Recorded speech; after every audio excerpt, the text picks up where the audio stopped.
Hello, good morning and welcome to Business Spotlight, where today we are joined by the incredible Emma Kavanagh of Piece of Cake Marketing. Emma, how are you? Yeah, really good, thank you.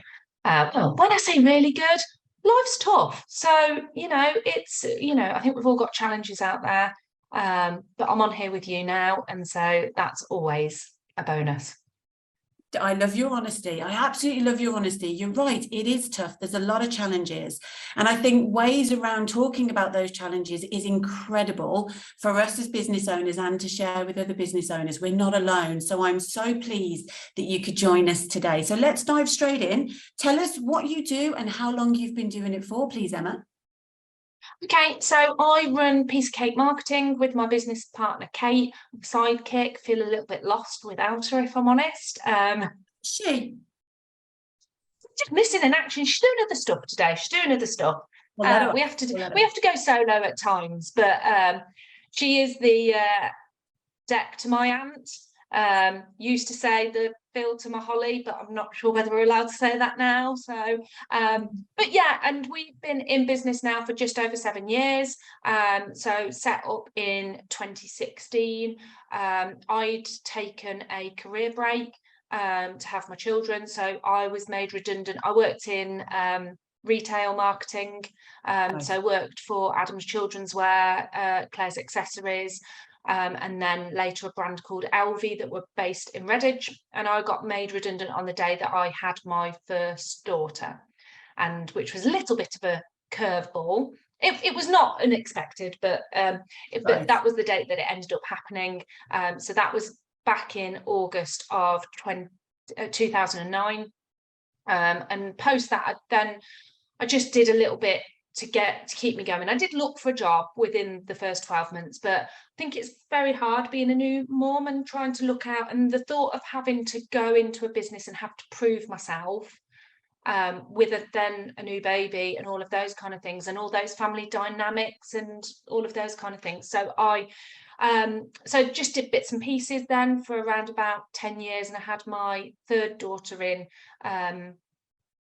April 2015, and not long after that myself and Kate went on a trip to the park, and our paths had crossed because I was sort of running birthday parties from a local community centre and running nearly new sales and doing all of these things just to earn a little bit of money. And she was doing the same sort of thing. And so Kate is my sister's best friend from school, so we'd always known each other but didn't know each other well, but our Yeah. paths had obviously crossed. And over the time, so Kate's history is in she worked in financing, protection and those kind of things, and had a similar story to me in terms of being made redundant. And so had found herself she was there from the inception of Facebook advertising and Facebook pages and all of those kind of things, and so had found herself in the social media arena. But she'd found that the more clients that she took on, they were looking, you can't really do social media without having the marketing strategy behind it. And so it was encroaching on that. Because she didn't have a marketing background, she didn't feel like she could call herself a marketeer. And that was how Piece of Cake was created. That's how you came together. Piece of Cake, please tell me, Piece of Cake, where's the name from?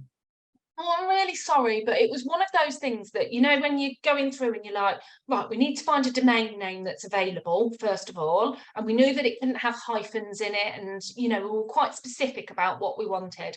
And actually, Kate had written this blog post about marketing being a piece of cake or social media being a piece of cake. And I was like, do you know what? I really like that. And, we're fun, we're a little bit different, we are what we are, and so I do think it epitomizes us, and Yeah. We probably take everything in our stride, and so that was it. Piece of cake. I love it. Even the name was a piece of cake. I always love to ask where names come from because it's the most interesting process, and how they fall into businesses and the characteristics and personality. I just love it. Has it been everything you hoped it would be over the last 7 years? Well, it's so hard, and I think so I'm always honest. I'm honest to people about when they're about to have children and say, you know, it's really, really tough. Would I do it again if I did it, if I knew then what I know now? But it's, you know, it's given us the freedom that we wanted to bring up our children, the flexibility to be able to do what we need to do to be there for them. We work incredibly hard. I don't think that people who are in employed positions necessarily know how difficult it is to be self-employed. And I'm talking, I've got 2 businesses because my husband's a self-employed plumbing and heating engineer as well. So, you know, it's really, really tough, but I think the benefits, as we often write down on a pad when we're feeling that way, should we just go and get a job? Let's write down the pros and cons of what's going on. And I think, you know, when you do write them down, the pros do far outweigh the cons. But you've got to adapt to a certain way of life. And that is that your business is with you 24/7, 365 days of a year. And, you know, it's your baby. I think it's hard to celebrate success because you're always looking forward. So you might have had the best month of your life, but if the next month isn't looking like the best month of your life, you've got to get back on. And yes, it's like a roller coaster. I mean, the pandemic more than anything else was a massive roller coaster. We just lost all of our business within days, and we just sat around thinking, what are we going to do? And during that time, and I think that what underlies our whole business is consistency and persistency. And so we just paddled for our lives. So we were like swans gliding across the top, turning up daily on LinkedIn, trying to talk, trying to help people, doing whatever we can to just stay afloat. But underneath we were paddling and thinking, oh my God, is this the end of it? Is this the end of the world? And so yes, it's been an interesting 7 years. We've grown quite organically over the 7 years. I don't think that we've particularly massively gone after work because we've probably increased our hours over those times as well. But now we're a team of 4/5 people working, you know, remotely, which is great, and we love it. Yeah. Is there an element of fake it till you make it came to mind, and not from a sort of experience perspective, but certainly from that kind of, you know, paddling like a swan, you know, serene on the top, convince yourself almost kind of like so consciously I'm going to be calm, and subconsciously is paddling in the background, but hey, we're going to do this.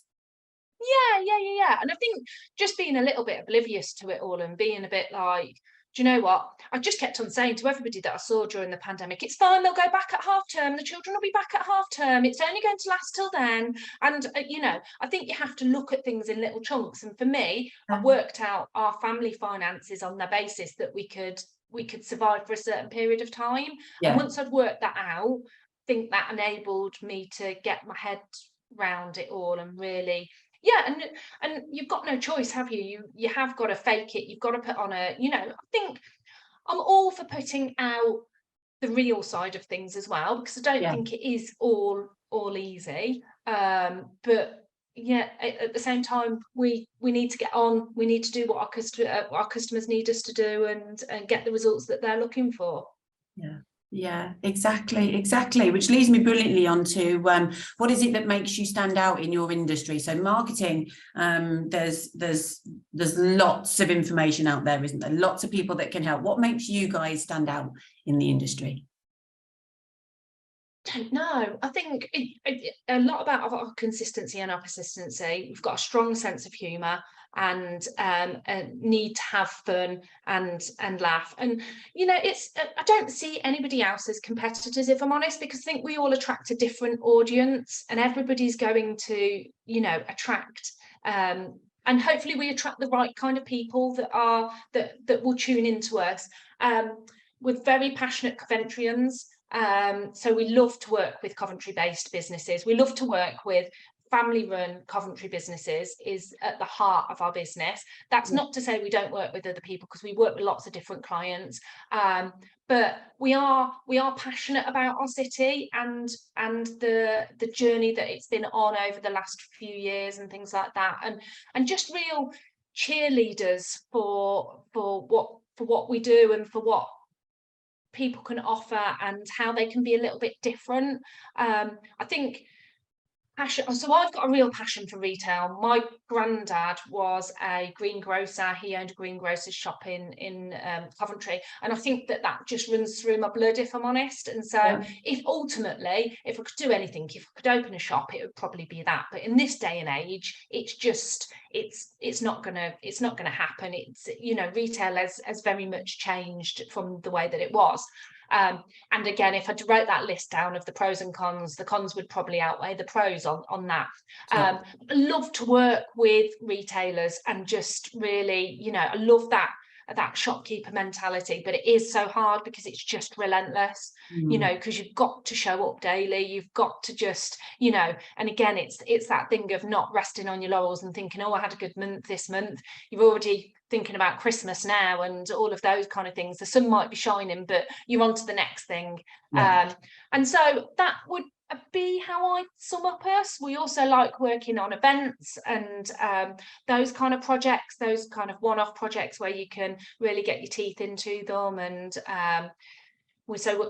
back before Christmas, we worked on the ice rink in Coventry City Centre, which was an amazing experience. It was gorgeous, yeah, but that was really successful, wasn't it? Yeah, and we just loved being part of that. And just, there are so many amazing people doing so many amazing things, and we just love to connect between everybody and talk to everybody and just, you know, work as those kind of connectors, because I don't think any one person can do it on their own, and we know what our skills are, but there are so many other great people that we love to work with to then get the best out of projects. Yeah, energy. What you bring that stands you out in the industry is energy. And I may be biased because obviously, you know, we're Action Coach Coventry and Warwickshire, and I live in Warwick and visit Coventry all the time, but we are spoiled, aren't we? We have the best businesses and industry and business owners in our local area. So I totally understand why you want to stick to the local area and stick to the city. What did you call Coventry people? Coventrians. Coventrians. Yeah. There we go, Coventrians. No, that's incredible. What would you attribute your growth to, Emma? Hard work, persistency and consistency. Sorry, I'll go on about the persistency and consistency, but I think that's something that, you know, you have to just show up relentlessly. And probably about 3 years ago, we made the decision that we were going to post on LinkedIn every single day, come rain or shine, 365 days a year. Now, we have stepped back slightly from that, and we try to do about 5 times a week now rather than the 7 times. But it is that just being visible and just being out there, and you know, we'll bump into people and they'll say, oh, you're always out. And we're like, no, we're not always out. But when we do go out, we take a lot of photographs, we make sure that we post about it, and we really try and bang that drum. And so that is what we do. And, you know, we don't like networking, if I'm honest. I find it intimidating. I don't really like going up to new people and talking to them, which might find unusual for me, because I would say that I'm quite a confident person, but that kind of forced conversation I really, really struggle with. And so I love to go to places where I know lots of people, and I hope that my circle just gets bigger and bigger. And so those people that have conversations with them, I'm not interested in talking about work. I want to know whether you go up the city on a Saturday and have got a season ticket and excited about the next signing. I want to know what your kids are up to and all of those kind of things. And so I'd like to think that we're just authentic and real. And that's what, you know, that's what we are. And that's why we've grown, and we've worked with lots of different people, you know, and made lots of friends along the way. Oh, and that's what it's about, isn't it? It's about growing that circle, that support network. Now, you've mentioned persistency and consistency on a number of occasions. So what would you say is your top bit of advice for being consistent in, and what's your number one tip for being persistent at? So, yeah, to the business owners listening today, to our viewers, What to be consistent at, what to be persistent at, please, Emma, if you could share. Oh, now this is hard. They might overlap, but you've got to pick a goal, decide what your goal is, and be quite strategic about it, and then give it chance to come into reality. And it's so hard. So, you know, you can sit down on January the 1st or whatever it might be, and you can say, I want to get 200 new likes on a social media channel, or I'm going to have 200 new inquiries or things. And then you can get a little time into that and you can think, oh, it's not really working. I've just written a blog post actually about the scattergun approach, the machine gun approach to marketing, and the fact that, you know, I think then we go into worry mode and we then switch on to this kind of machine gun approach. And so I think if you've got a goal, you need to be persistent with it, and you need to give it that chance to develop, and not always give up at the first hurdle. Yeah. And if you've chosen that goal in the first place, you've obviously chosen it for a reason. Having said that, businesses do change, businesses do adapt, and I think that that's what's happened to us over the last 7 years. And I think it's funny, I think whatever you aim for, you tend to get the opposite of what you aim for sometimes, because you just don't know what the universe is going to send in your direction. And I think you've got to be open to everything, but then probably be quite strict about, is that within your, is that project right for you? Is that the right thing? So yeah, so be persistent with your goals, and make sure that you're on the right track to getting them. And then in line with that, I suppose, is just about being consistent with your marketing. And so what I would like to say is that I think if anybody went to any of our social media channels, they would see a consistent presence. And so and that's what people do. So people go, you know, now, I don't know, I'm looking for somebody, for some help with something. I'll search for a business. I then go and look on their Facebook page. If they've not posted since 2020, I assume that they're out of business. Yeah. And so you don't know how many missed business opportunities you are having because you're not being consistent with your marketing approach. And I think more than ever, it will come into what's going to happen over the next 12 months and the fact that the market's really, really difficult. We need to have been smart. You know, there's some businesses that have gone through some really, really great times and perhaps neglected some of their marketing and all of those kind of things, but they possibly need to now backtrack. They will have emails in their business, email addresses in their business that they could utilize that they've not utilized up until this point. All of those kind of things, you know, let's dig deep. There's plenty in our businesses to keep us going, and plenty of leads and plenty of relationships to nurture. And so it is that consistency of your marketing. Yeah. As you were speaking, then I pictured, I went to retail because you've mentioned retailer today, and I always imagine marketing is just letting people know that your door's open. So so you're right. If you haven't posted on your social media page since 2020, we will absolutely assume your doors are closed. So that's such a great tip. Thank you so much for sharing that. I think that's going to resonate with a lot of people. Now, you've mentioned a little bit about my next question earlier, and that is that you take your business with you 24/7. So I love to ask this question to business owners because it produces a different answer each time. How do you balance your personal life with the demands of running a business, Emma? I don't think I'm very good at it, if I'm honest. The work-life balance, but equally, I think at this point in my life, I'm going through hard state. You know, I've got a 13, nearly 14-year-old, I've got a 12-year-old, and I've got an 8-year-old. Life's busy, life's hectic. So, you know, I think it's really, and I've reached that 40 point, and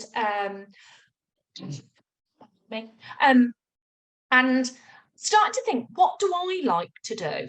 And I've sort of forgotten what it is that I like to do. So if somebody was to give me a day tomorrow and say, you could do whatever you wanted to do, what would I do? I'm not sure that I know, because I think as mums, we are so interested in making everybody else happy and doing things that they want to do, and all of those, that we sort of forget who we are ourselves. So me and Kate have recently started Pilates on a Monday night, so that's quite good fun. And then I'm a strong believer in, as you will see behind me, is all of my vision boards for the last few years. So this is my current vision board that I've got in front of me. And it's got Holly on it. We spoke just before. How Holly appears on every one of my vision boards. It's a little bit freakish, but never mind. Is that one day I'll meet? I was just about to say, are we drawing her closer? What is it about Holly? Do you know what? I admire her as a mum of 3 children. So I think I just connect with her on some form of level. She got on a helicopter to go to Glastonbury. Quite like to. My husband would love to go to Glastonbury. I'd like to go in the helicopter to Glastonbury without all the hassle of all the other stuff and things like that. But yeah, I don't know. I think you've just got to embrace today and what's going on and just accept. I've changed over the years. I try not to over plan anymore, because I believe that everything will work out and everything will be, good in the end.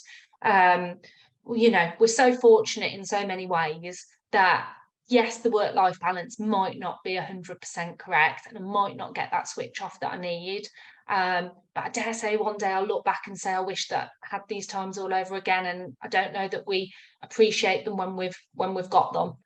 So I'm probably not the best person to. Maybe I need some lessons on work. But maybe once I get my camper van and I can just disappear off into the woods. And even this week, my daughter's been suffering slightly with her mental health, and so we've been getting up at 6:30. We're fortunate to live just by woods. We go out with the dog. We've got a miniature dachshund called Buddy. We go out and just take a 30-minute walk in the woods first thing in the morning, and I feel like it's really made a difference over the last few days to clear my mind and just prepare me. So I think you just got to take those times when you get it. It isn't perfect, it isn't regimented, it isn't 9 to 5 and then I switch off. But then equally, I pick the kids up from school at 3 o'clock. So if I'm going to have it one way, I can't have it every way. So I think that's a brilliant answer. I think it's a brilliant answer. Check in with yourself.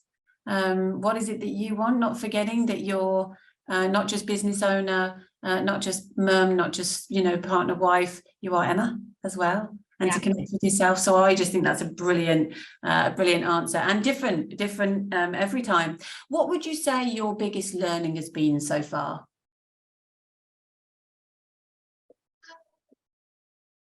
That you just never know what's coming around the corner. So as much as you plan, and as much as you as you think you've just got to beat that drum, believe in yourself. Even when times are hard, you don't know what's going to happen. The phone call about the ice rink came at quite a low point of our business, where we were like, in fact, the phone call came in August, and we've got a family holiday home in Polperro, and my nan's ashes are up on the top, and I'd taken a walk up on my own and was just sitting on a bench up at the top in Polperro, beautiful place in Cornwall, and that phone call arrived there, and so we believe we've got a nun that looks after us. And so she we have a word with the nun every so often. There is some firm business acumen behind everything else, but there is a little nun that does look after us, and that we do chat to at times.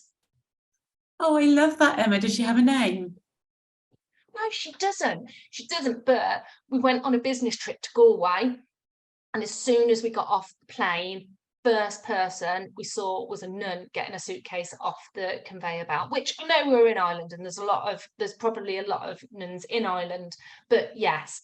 And so it's all, do you know what? We're a little bit mad, we're a little bit eccentric, a little bit quirky, but it all sort of works, and that's good for us. Oh, it absolutely is. It absolutely is. Which Which brings me to my last question, which is, where do you see yourself in 5 years? And do you have any words of advice for other business owners who are looking to grow? Yes. So if I'm not on a beach in the Maldives in 5 years' time, I'll be very, very disappointed. Because basically we do what we do to give us the nice things in life, and to, you know, work hard to play hard. And I'm seeing my 40s now as being the hard work time, so that we can enjoy the 50s, because I don't necessarily think retirement is the highlight. It should be the highlight of your life. I think it's, you know, I think your health starts to deteriorate when you get old and older, and all of those kind of things. So my 50s are going to be definitely about enjoying myself and having lots of fun. Not that I'm not already having fun at the moment. And then hopefully we will have built a bigger business, or, you know, maybe we've sold it off for millions in 5 years' time. Who knows? But yes, you know, steady growth is all that we're after. Steady, consistent growth that that allows us to maintain some balance in life in terms of what we're doing with the children and things like that. And then advice, go out, if you're thinking of setting up a business for yourself, don't go into it with your eyes closed. It is hard work. You're not going to make the money that you think that you're going to make in that short period of time. It is a long-term gain rather than a short-term gain. Your hard work will pay off if you're consistent and persistent in everything that you do. Stick with it. There is a pot of gold at the end of the rainbow. I'm led to believe. I'm on my way to it. We're searching for it. Oh, I love it. I think that's absolutely brilliant. You've shared some wonderful, you've been honest, you've been open, you've shared some wonderful tips and tricks. And what's come through really strongly is consistency and persistency. Never give up on your dream. We don't know what's around the corner, but there is a pot of gold. So we're absolutely going for it. And it's on a beach in the Maldives. We're going there. We're going there. Emma, thank you so much for joining us on Business Spotlight. It's been an absolute pleasure to chat.